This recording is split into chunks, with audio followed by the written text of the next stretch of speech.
इस मूर्ति में भगवान राम के दसों अवतार का वर्णन मिलता है और बकायदा इस मूर्ति में ही उनकी आकृतियां भी दसों अवतार की बनाई गई हैं। कहा जाए तो दक्षिण भारत और उत्तर भारत दोनों के जोड़ने का प्रतीक भी है।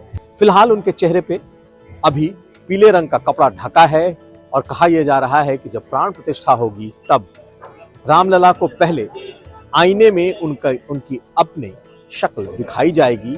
भगवान रामलला अपने घर यानी कि नए गर्भगृह में पधार चुके हैं।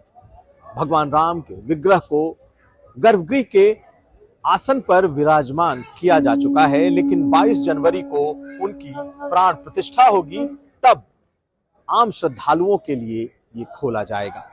भगवान राम की ये जो नई मूर्ति, नई जो विग्रह बनी है और जिसकी तस्वीर देर शाम सबके पास लोगों ने जिसे देख लिया, दरअसल वो दक्षिण भारतीय शैली की है। मैसूर के मूर्तिकार योगीराज ने उस मूर्ति को बनाया है और भगवान राम की श्वेत वर्ण की श्याम वर्ण की ये जो मूर्ति है, ये खड़ी मूर्ति है, यानी कि रामलला खड़ी अवस्था में है और कुछ 3-4 फुट उसकी ऊंचाई है। दरअसल इस मूर्ति को खड़ी अवस्था में रखने के पीछे का मकसद भी है ताकि दूर से लोग भगवान रामलला की इस मूर्ति का दर्शन कर सकें। क्योंकि याद करिए कि जिस भगवान राम की मूर्ति पूजी जा रही है, जो 1949 में रामलला की मूर्ति का प्राकट्य हुआ या फिर जिसे उस विवादित ढांचे में 1949 में रखा गया, जिन्हें रामलला विराजमान के तौर पर जाना जाता है और जिन्होंने अपनी पैरवी खुद लड़ी थी, यानी रामलला विराजमान के नाम से, उनकी मूर्ति बेहद छोटी थी और दूर से दर्शन भी भगवान राम के बहुत मुश्किल थे।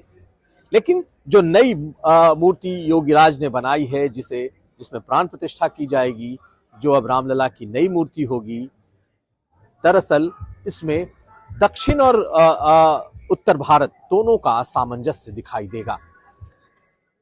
इस मूर्ति में भगवान राम के दसों अवतार का वर्णन मिलता है और बकायदा इस मूर्ति में ही उनकी आकृतियां भी दसों अवतार की बनाई गई हैं। ऐसे में ये मूर्ति बेहद अहम है और कहा जाए तो दक्षिण भारत और उत्तर भारत दोनों के जोड़ने का प्रतीक भी है। यूं तो भगवान राम अवधपुरी के हैं, अयोध्या के हैं, लेकिन जो शैली बनाई गई है मूर्ति की, ये दक्षिण भारतीय शैली है। आज जब सत्येंद्र दास ने बात की तो वो भावुक से दिखे, क्योंकि 75 सालों से जिस रामलला की मूर्ति की पूजा हो रही है, आज उनके दर्शन का आखिरी दिन है।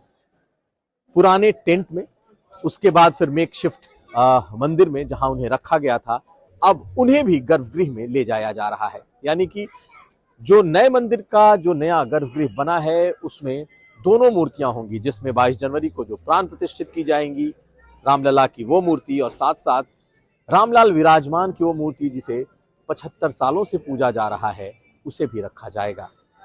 रामलला विराजमान की मूर्ति चल मूर्ति होगी, जिसे कभी कभार उत्सवों पर नगर भ्रमण के लिए निकाला जा सकता है, लेकिन नई मूर्ति, नया विग्रह जब प्राण प्रतिष्ठित होने के बाद रामलला के तौर पर पूजे जाएंगे तो वो अचल मूर्ति होगी। कुल मिलाकर के श्याम वर्ण की मूर्ति, खड़ी भगवान राम की मूर्ति और अचल मूर्ति, ये है जिसमें उनके दसों अवतार देखे जा सकेंगे। तो रामलला अपने घर आ गए हैं और 22 तारीख से सभी श्रद्धालु उनके दर्शन कर सकेंगे। फिलहाल उनके चेहरे पे अभी पीले रंग का कपड़ा ढका है और कहा यह जा रहा है कि जब प्राण प्रतिष्ठा होगी तब रामलला को पहले आईने में उनकी अपनी शक्ल दिखाई जाएगी और उसके बाद प्रधानमंत्री मोदी उस मूर्ति की आंखों में, यानी कि रामलला की आंखों में काजल लगाएंगे और फिर उसके बाद प्राण प्रतिष्ठा हो जाएगी, यानी कि लोगों के लिए इसे खोल दिया जाएगा। रोहित कांत मिश्रा के साथ कुमार अभिषेक, अयोध्या।